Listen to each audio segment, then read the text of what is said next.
آپ سن رہے ہیں کتاب تلاش، باب نمبر 5، آٹے میں پانی، دودھ میں سفیدی۔ Sub heading fundamentalist. ان کنویں کے مینڈکوں کی وجہ سے اسلام کا نام بدنام ہو رہا ہے۔ اہل مغرب ہمیں فنڈامنٹلسٹ ہونے کے طعنے دے رہے ہیں۔ صاحبو، اہل مغرب کتنے بے خبر ہیں۔ فنڈامنٹلسٹ تو میں ہوں۔ ہم ہیں جو اسلام کے بنیادی اصولوں کو اہمیت دیتے ہیں، وہ نہیں جو فروعات سے چمٹے ہوئے ہیں۔ اہل مغرب مسلمانوں کو دیکھ کر اناب شناب قسم کے اندازے لگاتے ہیں۔ انہوں نے کبھی اسلام کو جاننے کی کوشش نہیں کی۔ ایک روز محمد عمر بھیڑ کی طرح بھوں بھوں کرتا آ گیا۔ بولا، مفتی یہ تم کیا بکواس لکھ رہے ہو؟ بند کرو اسے۔ محمد عمر میرا دوست ہے، صرف دوست ہی نہیں، وہ ہمارا لیڈر بھی ہے، ہماری تنظیم چھڈ یار کا لیڈر ہے۔ محمد عمر لیڈر کی شخصیت کی جاذبیت کو جاننا چاہتے ہیں۔ آپ تو اشفاق احمد کی تصنیف سفر در سفر پڑھیے، جو چھڈ یار تنظیم کے ایک سفر کا احوال ہے۔ بھیڑ کی طرح بھوں بھوں کرنا محمد عمر کی شناخت ہے۔ اس بھیڑ میں خالی بھوں بھوں ہے، ڈنگ نہیں۔ اس کا غصہ ٹی وی کی شہرت کی طرح بڑھ بڑھ جلتا ہے اور پھر راکھ کا ڈھیر بن جاتا ہے۔ جب محمد عمر کا غصہ ٹھنڈا پڑ جاتا ہے تو ہم سب اس کا مذاق اڑاتے ہیں، اس سے چہلیں کرتے ہیں اور وہ مسکراتا رہتا ہے۔ محمد عمر برائے نام لیڈر ہے، خود کو لیڈر کہلوانے کا شوق ہے، ویسے عملی طور پر وہ ہر وقت اپنے ساتھیوں کی خدمت میں لگا رہتا ہے۔ اسے ابھی تک سمجھ میں نہیں آیا کہ لیڈر کا کام خدمت کرنا نہیں بلکہ حکومت کرنا ہے۔ ہاں تو اس روز وہ بھوں بھوں کرتا ہوا آیا۔ بولا، بند کرو اپنی بکواس کو۔ کس بکواس کو؟ میں نے پوچھا۔ بولا، تم جو کہتے ہو کہ امریکہ میں ایک ولیوں کا شہر ہے۔ ہاں ہے، میں نے کہا۔ وہ دن رات صبح شام تحقیق میں لگے رہتے ہیں، نہ کھانے کا ہوش نہ پہننے کا، تحقیق کے کام میں خود کو بھلائے بیٹھے ہیں۔ وہ غصے میں چلایا، یہ سائنسدان جو ہیں سب ملحد ہیں، نہ خدا کو مانتے ہیں نہ مذہب کو۔ نہیں، میں نے کہا، یہ نہیں ہو سکتا۔ میں نہیں مانتا۔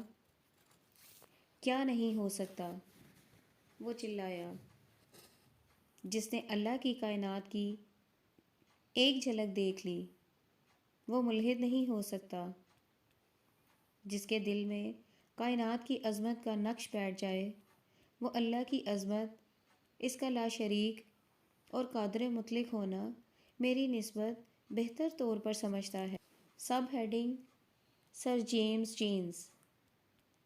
اگر سر جیمز جینز کی تصنیف ایک عام قاری پر اس قدر اثر رکھتی ہے تو سر جیمز جینز کے مشاہدات نے خود ان پر کتنا اثر کیا ہوگا۔ سر جیمز جینز اور خوف خدا کے متعلق ایک واقعہ مشہور ہے۔ یہ واقعہ عنایت اللہ خان مشرقی نے بیان کیا ہے، جسے میں نے عزیز احمد خان کی قابل قدر تصنیف اللہ کی عظمت سے اخذ کیا ہے۔ 1909 کا ذکر ہے۔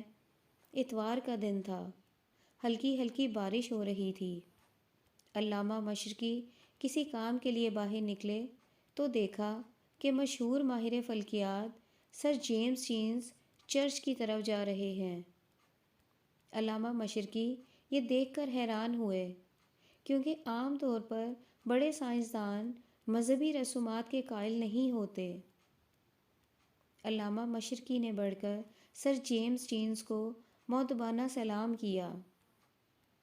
سر جیمز چینز نے ان کے سلام کا نوٹس نہ لیا اور چلتے رہے۔ مشرقی نے ان کا پیچھا کیا اور دوبارہ سلام کیا۔ سر جیمز چینز رک گئے، حیرت سے پوچھا، بولو کیا چاہتے ہو؟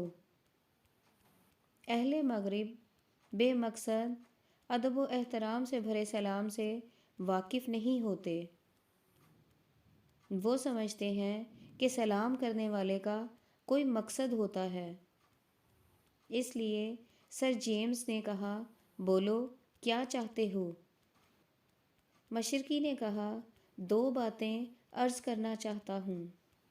سر جیمز بولے، ہاں ہاں کہیے۔ مشرقی نے کہا، پہلی بات یہ ہے کہ بوندا باندی ہو رہی ہے، لیکن آپ نے چھاتا بغل میں رکھا ہے، اسے کھولا نہیں۔ سر جیمز اپنی بدحواسی پر مسکرائے اور چھاتا کھول لیا۔ مشرقی نے کہا، دوسری بات یہ ہے کہ آپ چرچ کی طرف عبادت کے لیے جا رہے ہیں۔ مشرقی کے اس سوال پر جیمز لمحہ بھر کے لیے خاموش رہے، پھر بولے، آپ آج شام کو چائے میرے ساتھ پئیں، بیٹھ کر چائے پر بات کریں گے۔ مشرقی شام کو سر جیمز کے گھر پہنچے۔ سر جیمز انتظار کر رہے تھے۔ تپائی پر چائے لگی ہوئی تھی۔ سر جیمز نے اجرام فلکی کے حیرت انگیز نظام کی بات شروع کی۔ ان کے لامتناہی فاصلے، پنہائیاں، پیچیدہ مدار کی تفصیلات بیان کرنے لگے۔ ان کی باتیں سن کر مشرقی کا دل اللہ کی کبریائی اور جبروت پر دہلنے لگا۔ خود سر جیمز کی یہ کیفیت تھی کہ ان کے بال کھڑے تھے، آنکھیں حیرت سے پھٹی ہوئی تھیں، ہاتھ کانپ رہے تھے، آواز لرز رہی تھی۔ بولے، عنایت اللہ خاں، جب میں خدا کے تخلیقی کارناموں پر نظر ڈالتا ہوں تو میرا رواں رواں اللہ کے جلال سے لرزنے لگتا ہے۔ جب گرجے میں جا کر کہتا ہوں، اللہ تو عظیم ہے، تو میرے جسم کا رواں رواں اس کی شہادت دیتا ہے۔ مجھے عبادت میں دوسروں کی نسبت 1000 گنا زیادہ کیف حاصل ہوتا ہے۔ علامہ مشرقی نے کہا، عالی جا، اس بات پر مجھے قرآن حکیم کی ایک آیت یاد آ گئی ہے، اجازت ہو تو اس کا مطلب بیان کروں؟ ضرور ضرور، سر جیمز بولے۔ مشرقی نے عربی میں آیت پڑھی، کہنے لگے، اس کا مطلب یہ ہے کہ اللہ سے صرف اہل علم ڈرتے ہیں۔ کیا واقعی؟ سر جیمز حیرت سے چلائے، یہ وہ حقیقت ہے جسے میں نے سال ہر سال کے مطالعے اور مشاہدے کے بعد جانا ہے۔ محمد صلی اللہ علیہ وآلہ وسلم کو اس عظیم حقیقت کا علم کیسے ہوا؟ اگر یہ آیت قرآن میں موجود ہے تو بے شک قرآن الہامی کتاب ہے۔ سب ہیڈنگ 2 ایمان۔ قرآن پر میرا ایمان دل کا ایمان ہے، کیونکہ میں قرآن کی ایک ایک بات کو بن جانے مانتا ہوں۔ اس میں ذہنی ایمان شامل نہیں ہے۔ وہ لوگ جو کائنات سے متعلقہ علوم سے واقف ہیں، ان کا ایمان 2 آتشہ ہوتا ہے، جسے حق الیقین کہتے ہیں، کیونکہ اس میں ذہن بھی شامل ہوتا ہے۔ اگرچہ قرآن کے ایک ایک لفظ پر یقین رکھتا ہوں، لیکن یہ یقین خام ہے، چونکہ میں قرآن کی بہت سی باتوں کو سمجھ نہیں سکتا۔ یہ میرے علم کی خامی ہے۔ مثلاً قرآن میں جو بہشت اور دوزخ کی تصاویر کھینچی گئی ہیں، انہیں میں سمجھ نہیں پاتا۔ میں 5 حواس کا قیدی ہوں، اس لیے میری سمجھ محدود ہے۔ مثال کے طور پر میں یہ بات نہیں سمجھ سکتا کہ جہاں دکھ نہیں وہاں سکھ کیسے ہو سکتا ہے، جہاں اندھیرا نہیں وہاں روشنی کیسے ہو سکتی ہے، جہاں درد نہیں وہاں سکون کیسے ہو سکتا ہے۔ میری دانست میں دکھ اور سکھ 2 نہیں، ایک چیز ہے۔ میں کسی ایسے مقام کا تصور نہیں کر سکتا جہاں سکھ ہی سکھ ہو، کسی ایسی زندگی کا تصور نہیں کر سکتا جو ابدی ہو۔ سب ہیڈنگ: اپنی اپنی آگ۔ دوزخ کے متعلق تذکرہ غوثیہ کی ایک کہانی مجھے اپیل کرتی ہے۔ پہاڑ کی کھو میں ایک فقیر رہتا تھا جو دن رات عبادت میں مصروف رہتا تھا۔ اس کے ساتھ ایک بالکا بھی تھی۔ فقیر حقہ پینے کا شوقین تھا، اس لیے اس نے اپنے بالکے کو حکم دے رکھا تھا کہ ہر وقت آگ کا انتظام رکھے۔ ایک روز آدھی رات کے وقت فقیر نے بالکے کو حکم دیا کہ چلم بھر دے۔ بالکے نے دیکھا کہ بارش کی وجہ سے آگ بجھ چکی تھی، اتفاق سے ماچس بھی ختم ہو چکی تھی۔ بالکا گھبرا گیا کہ اب کیا کرے۔ اس نے فقیر سے کہا، عالی جا، آگ تو بجھ چکی ہے، ماچس ہے نہیں۔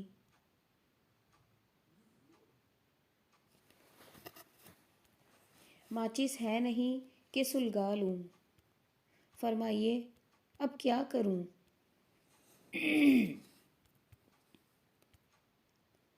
فقیر جلال میں بولا، ہم تو چلم پیئیں گے، چاہے آگ جہنم سے لاؤ۔ بالکا چل پڑا۔ چلتے چلتے جہنم جا پہنچا۔ دیکھا کہ جہنم کی صدر دروازے پر ایک چوکیدار بیٹھا اونگ رہا ہے۔ بالکے نے اسے جھنجھوڑا، پوچھا، کیا یہ جہنم کا دروازہ ہے؟ چوکیدار بولا، ہاں، یہ جہنم کا دروازہ ہے۔ بالکے نے کہا، لیکن یہاں آگ تو دکھائی نہیں دیتی۔ چوکیدار نے کہا، ہر جہنمی اپنی آگ اپنے ساتھ لاتا ہے۔ جہنم کی یہ کنسیپشن تو سمجھ میں آتی ہے۔ سب ہیڈنگ: یہ دنیا وہ دنیا۔ میری بات چھوڑیے، میں تو ایک اد پڑھ شخص ہوں۔ پڑھے لکھے، دانشور اور سائنسدان جنہوں نے قرآن کا مطالعہ کیا ہے وہ بھی قرآن کے کئی ایک نکات کو سمجھنے سے قاصر ہیں۔ ابھی ہمارا علم، ہماری تحقیق خام ہے، اس لیے ہم قرآن کے گہرے اشارات کو نہیں سمجھ سکتے۔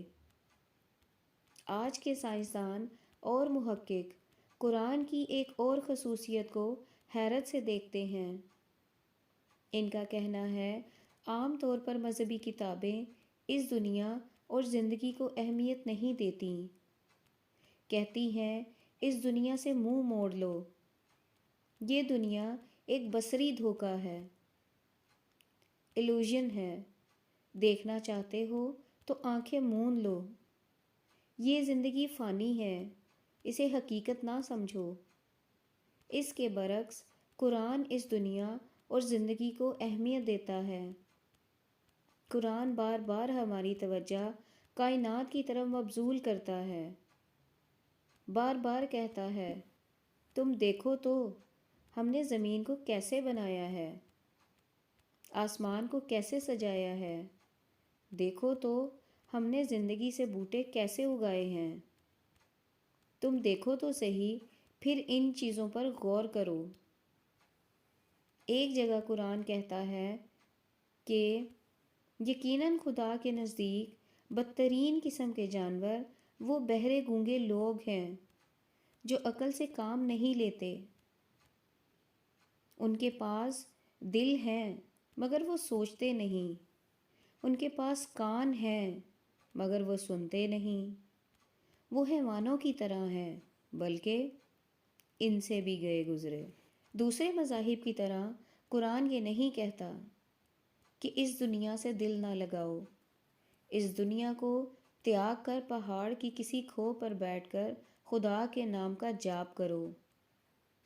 قرآن دنیا سے علیحدگی کا سبق نہیں دیتا، الٹا اس دنیا اور زندگی کی اہمیت کا احساس دلاتا ہے کہ یہی وہ بوٹا ہے جس پر آخرت میں بہشت یا دوزخ کا پھل لگے گا۔ دانشور اور سائنسدان کہتے ہیں کہ قرآن ہمیں تعلیم دیتا ہے کہ دین اور دنیا میں ہم آہنگی پیدا کرو، توازن پیدا کرو، ایڈجسٹمنٹ پیدا کرو، لوگوں سے اچھے تعلقات پیدا کرو، اللہ سے بھی اچھے تعلقات قائم رکھو، سکھی رہو، سکھی رکھو، دوسروں کو اذیت دو نہ خود کو اذیت دو۔ اسلام دین اور دنیا میں توازن پیدا کرتا ہے۔ سب ہیڈنگ دادی اماں۔ پرانے زمانے کی بات ہے جب میں بچہ تھا۔ ان دنوں دادی اماں 90-92 کی ہوں گی۔ وہ بیشتر وقت اپنے کمرے میں ایک تخت پر بیٹھی رہتی تھیں۔ یہ تخت ایک کھڑکی کے پاس تھا جس پر جائے نماز بچھی ہوئی تھی۔ اس تخت کے دائیں ہاتھ کھڑکی تھی، بائیں ہاتھ ایک بہت بڑا لکڑی کا صندوق تھا جس پر ڈھکنا نہیں تھا۔ اس صندوق میں الم گلم چیزیں پڑی رہتی تھیں۔ دادی اماں بیٹھ کر نماز پڑھا کرتی تھیں۔ جب وہ نماز پڑھ رہی ہوتی تو میں اکثر اپنے کمرے میں داخل ہو کر چلاتا، دادی اماں میرا گیند کہاں ہے؟ میں نے کبھی نہیں سوچا کہ دادی اماں نماز پڑھ رہی ہیں، جب وہ نماز سے فارغ ہو جائیں تو گیند کی بات کروں۔ دادی اماں میرا گیند، دادی اماں میرا گیند۔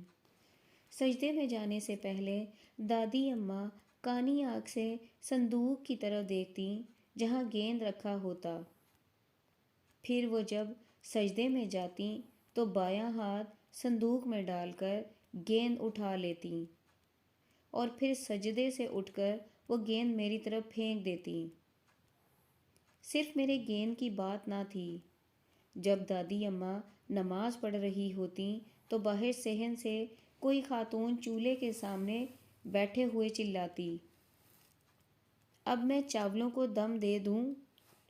دادی اماں نماز پڑھتے ہوئے زور سے کہتی اونہوں، اور نماز جاری رکھتی۔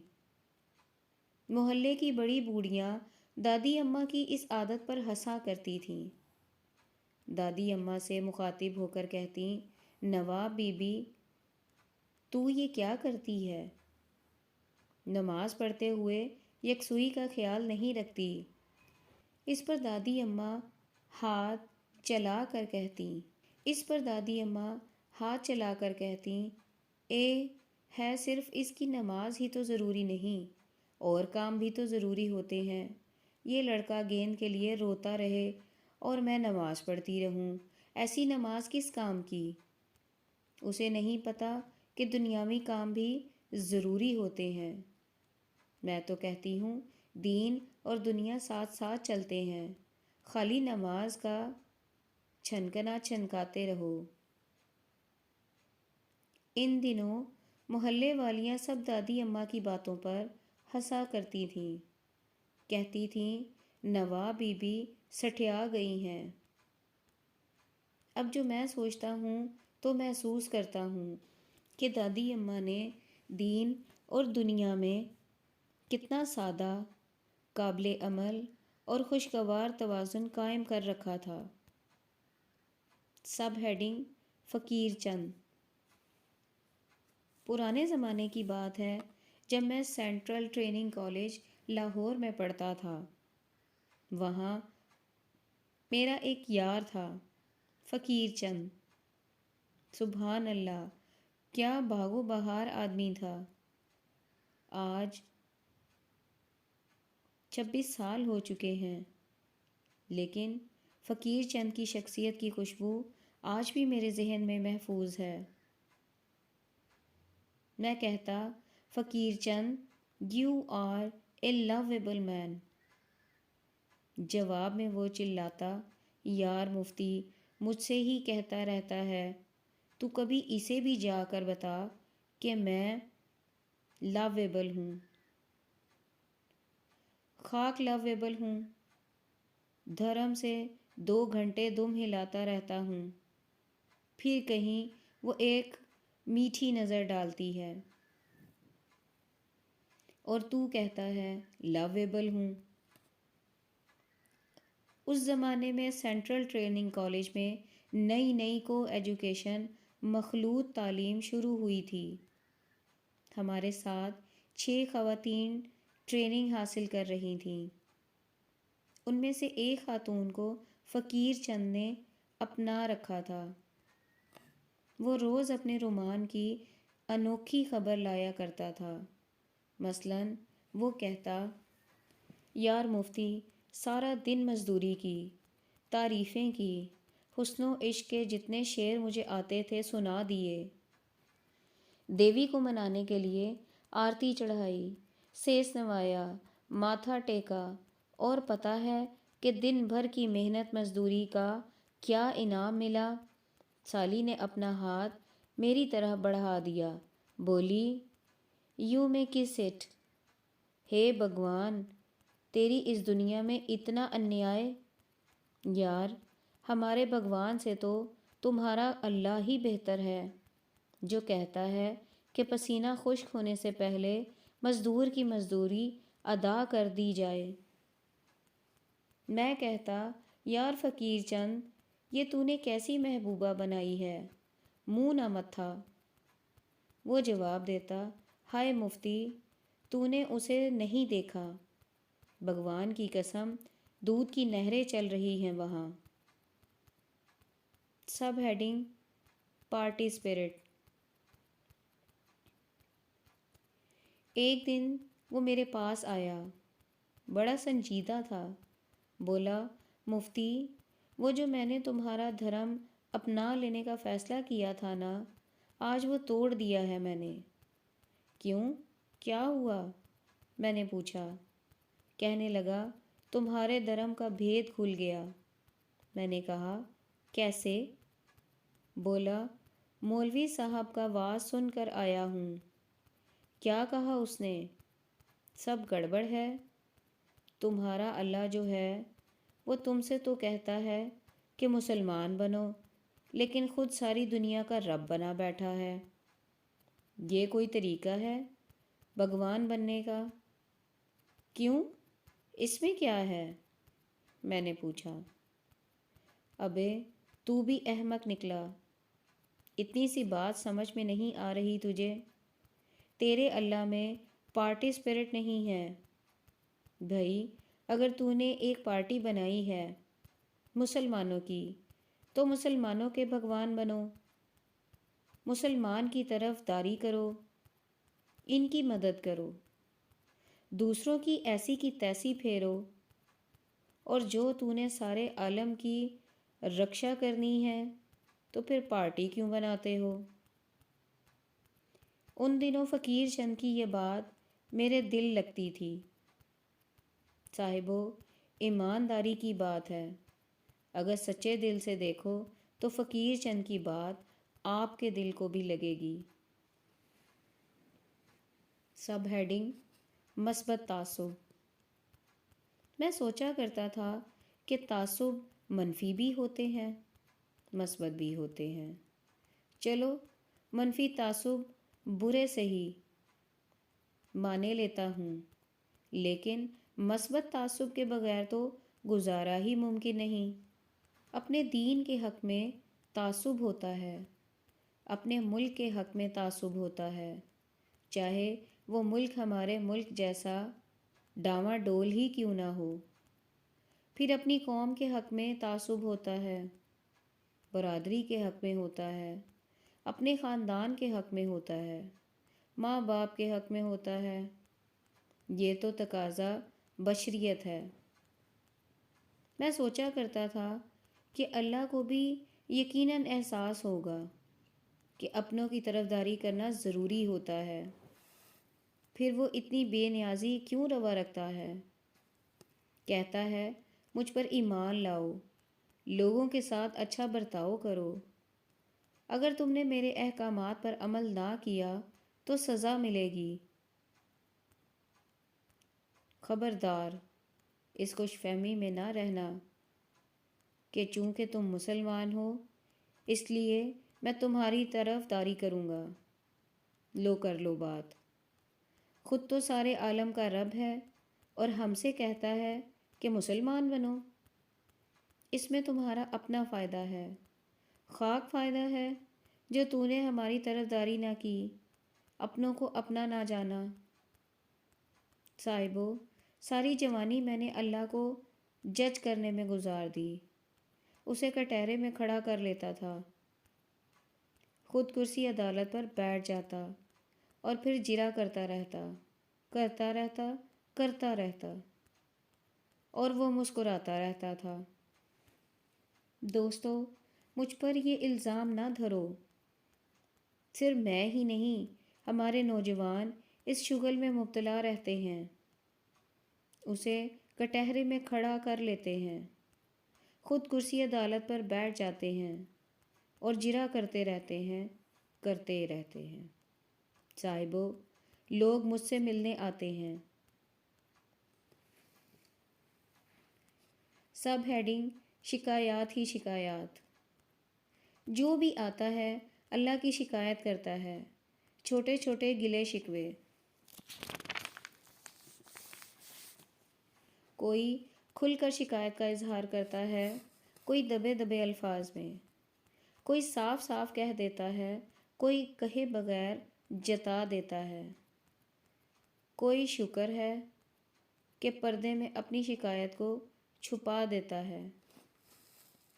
جیسے کہ شاعر نے کہا، جب کھینچ کے آہ سرد کہتا ہے کوئی بندہ، جس حال میں بھی رکھے صد شکر ہے اللہ کا، میں سوچنے لگتا ہوں یہ شکر کیا اس نے یا تانا دیا اس نے، رازق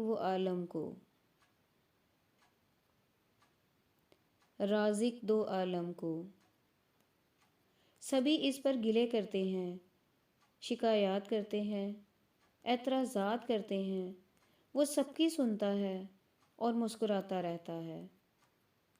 ہماری ناشکر گزاریوں پر اسے کبھی غصہ نہیں آتا، اس کا دل ہماری جانب سے کبھی میلا نہیں ہوا۔ ہماری گلی میں ایک فقیر آتا ہے، وہ صدا دیتا ہے، ہر چند منٹ کے بعد اس کی صدا ساری گلی میں گونجتی ہے، کیوں دیر اتنی کری؟ اس کی صدا سن کر مجھے غصہ آتا ہے، میرے اندر کی بھٹیا رن چڑ چڑ دانے بھونتی ہے۔ ایک روز میرے صبر کا پیمانہ لبریز ہو گیا، میں نے دوڑ کر فقیر کو پکڑ لیا۔ یہ تو کیا کر رہا ہے بابے؟ میں نے غصے میں پوچھا۔ صدا دے رہا ہوں بابو جی، وہ بولا۔ کیا مطلب ہے تیرا اس صدا سے؟ میں نے اسے ڈانٹا۔ میں منگتا ہوں، مانگ رہا ہوں، وہ بولا۔ کیا اسے مانگنا کہتے ہیں؟ کیا ایسے مانگا کرتے ہیں؟ احمق، پہلے مانگنا سیکھ۔ جو مانگنا ہے منت کر کے مانگ، ترلے کر، سیس نوا، دینے والے کا ادب کر،